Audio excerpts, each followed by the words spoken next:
Good evening, everyone, and welcome to another FPC NFL Sunday on a Thursday. We are here getting ready to preview Thursday Night Football. That's right, I'm Ian Glendon, and of course, joined as always by Mr. Braden Hollisek. Braden, good afternoon or good evening. I don't know what it is. You're an hour behind me, so it's technically, I guess, late afternoon, early evening. How are you doing today, and how are you feeling about the Chiefs being 1-1? You know I had to get that in there, right? I'll just sneak that one in. Yeah, I'm doing pretty well despite that. It was definitely a loss that was hard to get over for sure. Kind of one of those games that I don't know. You just look back on and think about a lot of different plays that could have went different ways, but other than that, it's going pretty good. Well, hey, that's the burden of being a fan of a team that wins a lot each and Right. every week. If you lose, it doesn't matter what your record is. It doesn't matter how well you're playing. It's the end of the world. It's just true. It is what it is. No, and unfortunately, the Chiefs aren't playing tonight. We're stuck with the Panthers and the Texans, and I'm just hoping that the trend we have seen so far on Thursday Night Football is going to continue, and that means we're going to get some really, really good games tonight, or tonight, and really good game tonight. Yeah, and when the schedules came out, I mean, Houston kind of looking at what wins they could get. This was one game that I kind of thought they might have a chance in, but after the season started, it's kind of flipped my directions a little bit. I mean, the way Carolina's offense is playing, and then obviously we have the injury of Tyrod Taylor, so that's kind of changed fortunes a little bit. But yeah, hopefully it's still a entertaining game tonight. I'm hoping again. I mean, the backdrop of this entire game is Deshaun Watson. Okay, Deshaun Watson. He's there. He's active, but he's not playing. He's on the Right. roster. He's not suspended. He's not being pushed to the side. He's just not playing for obvious reasons because of his ongoing legal issues. The problem is what happens when if the Texans run out of quarterbacks? What are they going to do? Are they going to be forced to play Deshaun Watson? I mean, you're going to Davis Mills right now, who, again, I mean, what are you going to do? What happens when if Davis Mills goes down? Say he gets injured in this game. Who's their Yeah, emergency I mean, quarterback? I don't even know. I'm trying to look it up right now. Maybe I looked this up, but I mean, I can't imagine. I can't imagine that they have too many people in reserve and they're going to continue to waste roster spots because remember, if they have to assign another quarterback, they have to get rid of someone else. So right. what do they do? Who they end up getting rid of?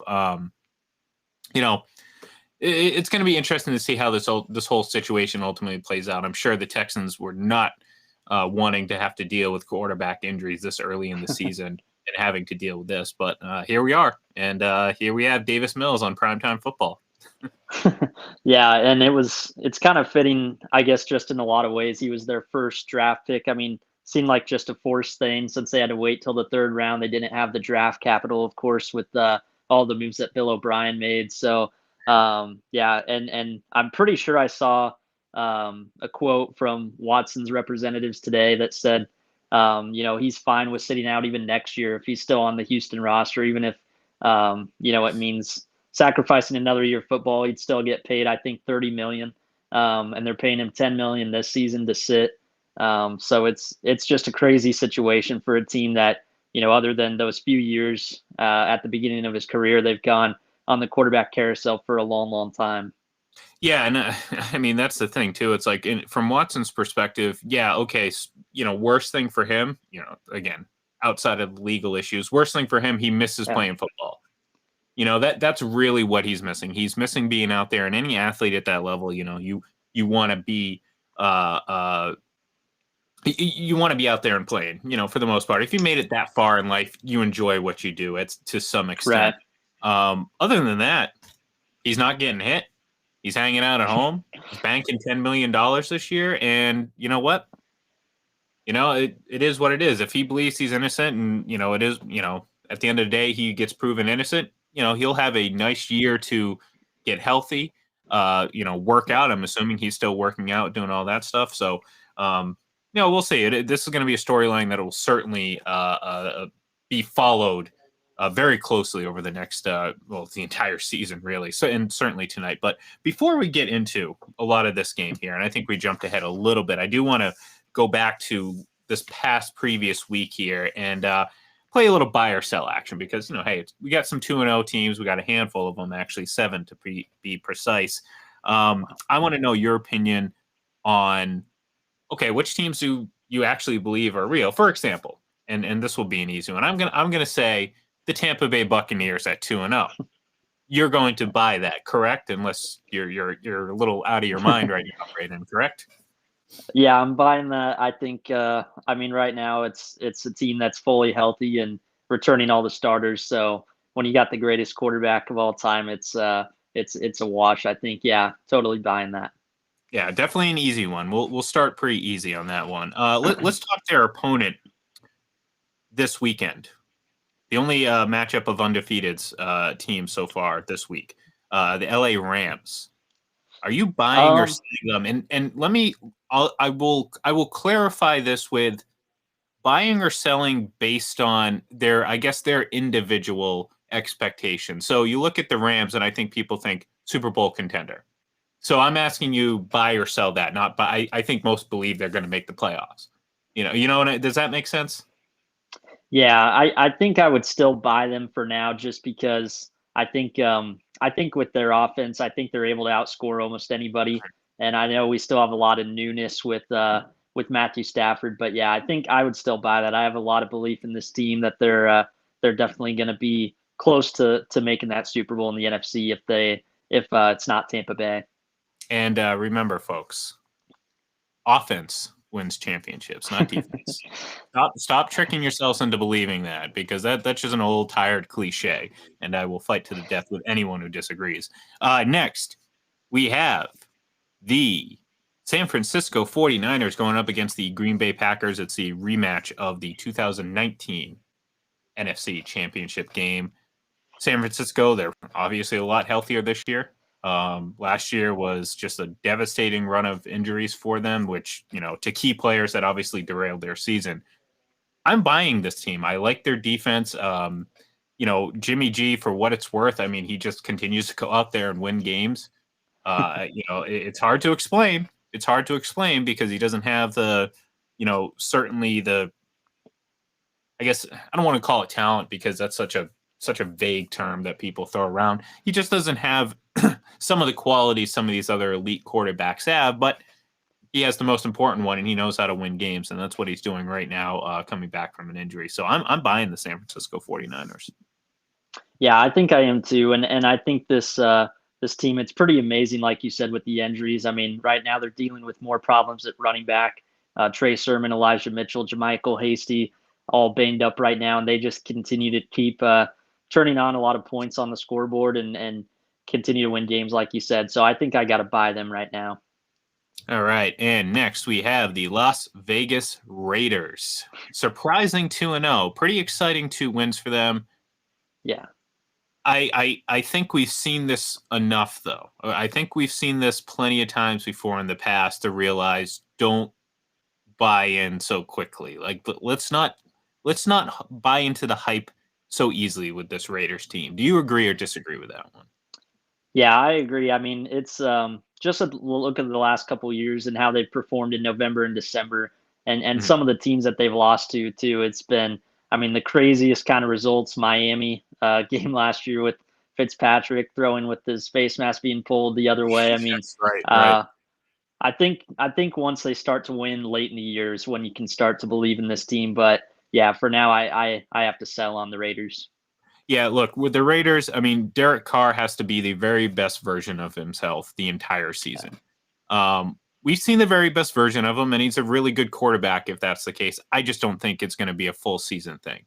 Everyone points to 2017, and it's like, tough luck with the injury. But at the end of the day, that's the closest you can point to is just, an unfortunate circumstance that led to him not playing that whole season. But the reality of it is we don't know. We don't know how he would have done down the stretch. We don't know if he would have kept up the pace that he's going to need to in order for this Raiders team to have any sort of long-term, it was certainly playoff success. Next, we have the Denver Broncos. They're a weird team. Yeah. I honestly don't know. I will sell them to start because again, I don't know enough. I like their defense, but beyond that, I'm so uncertain about. I just don't know. And in that division, I think they could be anywhere from the second to the fourth best team in that division. Yeah, And that's oh, sorry. No, go ahead. Go Yeah, ahead. I agree with you just because I think quarterback, I'm still kind of in flux right now. I mean, um, I still kind of question Vic Fangio sometimes in coaching Mhm. decisions. He's been a great defensive coordinator, but this is a big season for him. So I think I'm still selling this team for now, but I think they have a lot of depth that makes them obviously exciting down the stretch and some bigger time matchups for sure. Well, and I'll ask you, Teddy Bridgewater, is he a guy that can carry a team to a championship? I'm not talking about just a guy who can fill in and play adequate quarterback. I'm not talking Ryan Fitzpatrick. I think we've talked a lot about Ryan Fitzpatrick on the show. He brings a lot to a team, Yeah. but there's a limit. Is Teddy Bridgewater one of those guys? Is he just an efficient quarterback who just isn't going to elevate when you really need him to? Yeah, I think so. I mean, I think he's kind of that game manager type right now. Mhm. Just is a guy that's going to maybe keep you in some games, but I don't know if this is ever going to bring you over the hump, so to speak. Next, we have the Arizona Cardinals sitting at 2-0, led by Kyler Murray and that whole exciting offense. Buying or selling the Cardinals in a very, very tough division. 3 undefeated teams right now. This may be the toughest one for me to choose so far, just because I've been skeptical of their defense, and we kind of saw that leak a little bit Mhm. last week against the Vikings. But honestly, I think as long as Kyler's looking like this in the Cliff Kingsbury offense, the best he's looked in that system, I think I'm going to buy this team right now. I think he's going to kind of learn from his mistakes in bigger moments from late last season and kind of be a more efficient quarterback this year. So I'm going to buy the Cardinals for now. I'm oof. Yeah, you're right. It's tough because I'm sitting here thinking, oh, I know the answer now. I'm like, do I really want to say? I'm going to.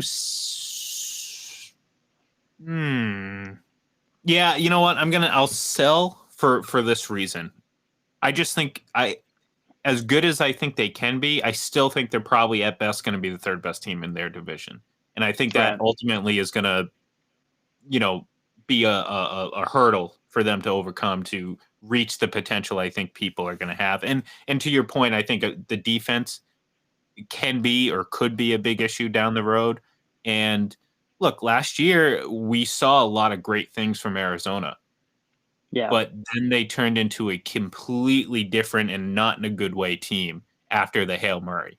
The Hail Murray was the beginning of Kyler Murray's ascension to MVP stardom until it wasn't, and they plummeted, from that point. So I need to see a little bit more. That's what I'm saying. Right. I'm not completely ruling them out. If you ask us the same question, just in general about some of these teams in about 3 or 4 weeks, like my answer is probably going to be a little bit different, and that's okay because Yeah. as we get more information, we're allowed to change our mind. So this brings us very nicely to the last undefeated team on this list, and just happens to be playing tonight, the Carolina Panthers, led by Sam Darnold and most importantly Christian McCaffrey,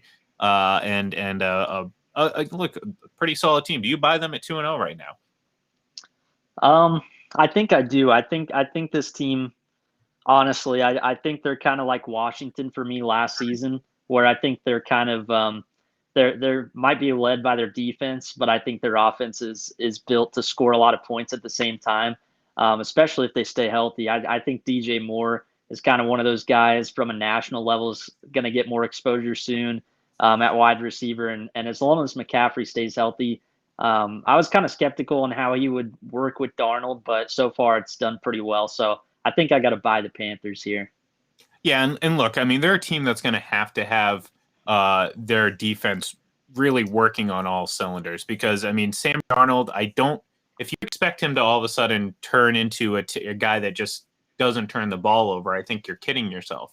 But you can Yeah. still win with Sam Darnold because there is enough talent there. So if you're getting good enough play out of Sam Darnold, and you have a good enough defense led by a guy like Christian, well, not on defense, obviously, but like on offense, also led by a dynamic player like Christian McCaffrey, you can win some playoff games. Now, is that going to translate into is it going to translate into a Super Bowl berth? I doubt it, but they may be the second best team in the NFC South. I mean, Right. Atlanta looks lost, for lack of a better term. I think they're, I think they're just kind of in no man's land. They don't really have a direction. They don't Right. have a future at quarterback. I mean, Matt Ryan's still pretty good, but not really good enough. They lack a lot of talent. Their defense is awful. There's just so many things wrong with Atlanta that I think they're going to be pretty square in the bottom of that division. The Saints, through 2 games of the Jameis Winston era, we've seen exactly what we're going to see out of the Jameis Winston era. It's Jekyll and Hyde. It's 1 week you're going to throw 5 Exactly. touchdowns and no interceptions. The next you're going to look lost, miss reads, and turn the ball over 3 times. And that's what Jameis is. Again, like Sam Darnold, if you expect him to change drastically, you're kidding yourself. So the Saints, yeah, they're going to be good for some boom or bust moments on offense, especially, if Michael Thomas comes back and he gets into the mix. They're going to be pretty dynamic at times. But they're also a team that if you're a team like Tampa or Kansas City or some of these other really good teams, even if you're in a shootout back and forth, you're just going to sit back and wait for them to make a mistake because you know it's going to happen. So Right. taking that into consideration, you look at the Panthers. Yeah, like I said, they could have some issues quarterback play. We haven't seen it yet, but it could happen. But they have a strong defense. They have a strong running game to lean on. And as we can see down here on the screen, they got guys like Robbie Anderson, DJ Moore, you've already Yeah. mentioned. So there's talent with this Panthers team. I don't think they're, sleeper Super Bowl picks, but with 7 playoff teams, maybe they're a wild card team. Maybe they win enough Right. to kind of scratch and claw intended into the wild card mix. I've been really good at those lately.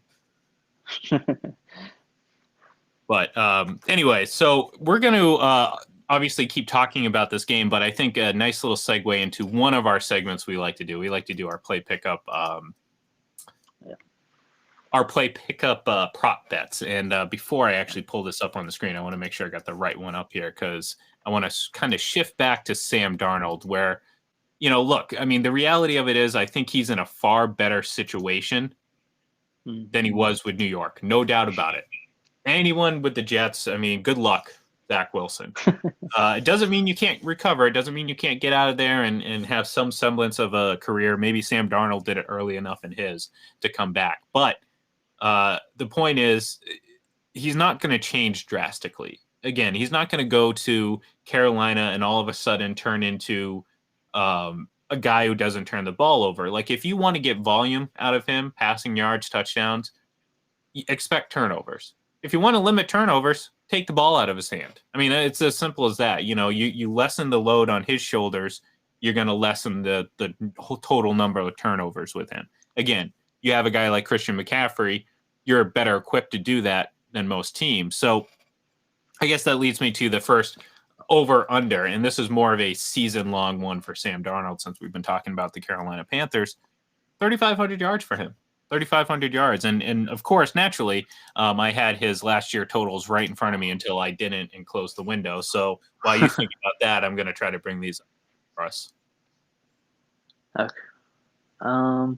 Let's see. Yeah, I think it's kind of interesting. I think he's going to average just under 300 yards. That's what he's done through 2 games. So honestly, I could see Joe Brady wanting to kind of air it out quite a bit.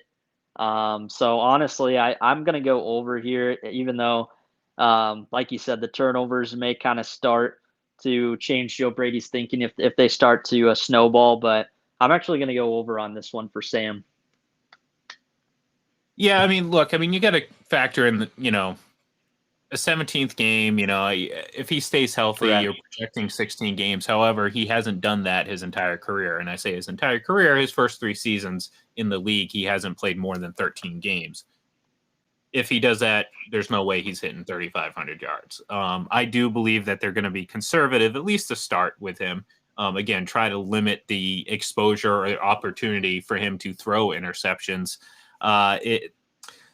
At the end of the day, though, I agree with you. If he plays all 17 games, I think he's easily going to break that 3,500 mark, because the reality of it is, in this day and age, in this NFL, 3,500 yards isn't that much. I mean, it really isn't. No. It used to be kind of the standard for elite quarterback play, 3,500 to 4,000 yards about 15, 20 years ago. Now it's just it is. It's just a number. It's really not that impressive. You got to get more than that. But for Sam Darnold, that would be a huge step. I mean, don't get me wrong. If he does even approach that, if he comes up 33, 34, 35, that's a huge, huge step forward, because it also kind of leads you to believe that he actually played a full season and was healthy. So, again, I mean, if the Panthers want to make some mad dash to the playoffs, then guess what?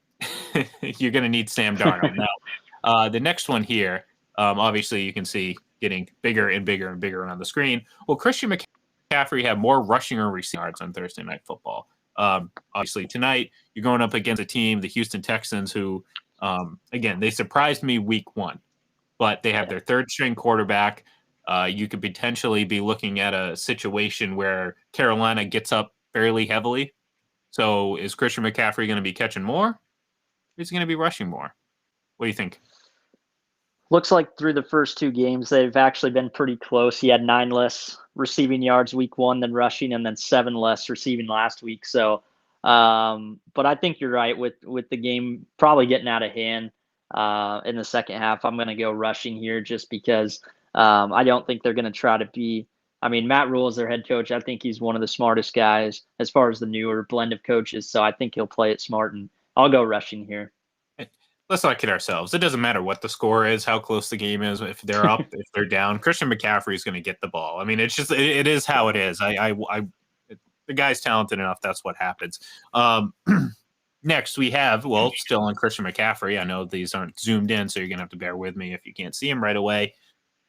Yards from scrimmage, both passing and receiving, over under 149.5. I'll start. I'm going to take the over. I mean, I think he's just going to be worked to death in this game. If they're winning, if they're losing, I do think that they're going to win. So I think he's just going to see a lot of the football tonight. So 149.5 seems like a pretty easy over for me. Yeah, I'll keep it simple. I think it's over as well. I think just with the touches he's gotten week 2, I don't think that's going to slow down. So I'll go over here. All right. So I want to actually look up Sam Darnold's. I have him right here, actually, in front of me. He had, in week 1, he had 35 attempts. Week 2, 38 attempts. I think this next one's going to be pretty easy. I thought I actually pulled this up already. There we go. Darnold versus Mills tonight. Who has more pass attempts on Thursday Night Football? Now, here's the one thing. With Texans, you have Mark Ingram in the back, David Johnson. So they could lean a little bit more on their running backs in this game. But what happens if Carolina does go up? Does Davis Mills or whoever ends – well, in this case, we're talking about Davis Mills. Is he going to end up having to throw the ball a lot? He threw it, 18 times last week in relief of Tyrod Taylor. So in a full game, can he hit 30, 35 attempts? I don't think so. So I would probably say Sam Darnold is a pretty much safe bet. But, I mean, we've seen weirder things on Thursday Night Football even this year. So, you never know. Yeah, I think I'm actually going to go Mills here just because I think they'll be trailing.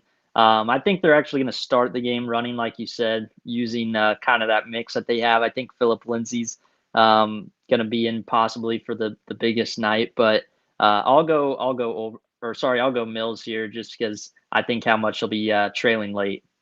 All right. Well, if they're trailing late, it's probably not going to be good going to Mark Ingram rushing the ball. But there's a chance, like you said, maybe they start early and start strong with Mark Ingram and set the tone early.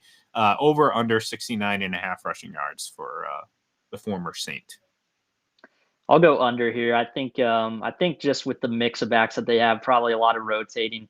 I don't know if they'll quite get the workload to reach at, so I'll go under here, especially against a good defense.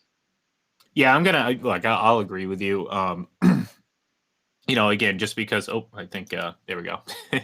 Yeah, my mouse keeps running over the wrong one there. You have to bear with me as I try to figure this out and make it smooth. But, I don't think he's going to get used that often. Like I said, I mean, I'm kind of tipping my hat when it comes to who I'm going to ultimately end up picking in this game. But I just don't think this is going to be the Texans' night. And I think, falling behind, you're going to pretty much eliminate the use of the running backs. Again, unless David Culley decides to go unconventional, like declining a penalty on fourth down. But, hey, whatever. I'm not an NFL coach. Robbie Anderson. Oh, I did it again. Let's do this again. Robbie Anderson. Let's see. Over and under 3.5 catches on the night. One of those very underrated weapons there on Carolina, and obviously a former teammate of Sam Darnold up in New York. So over under 3.5 catches for Robbie Anderson.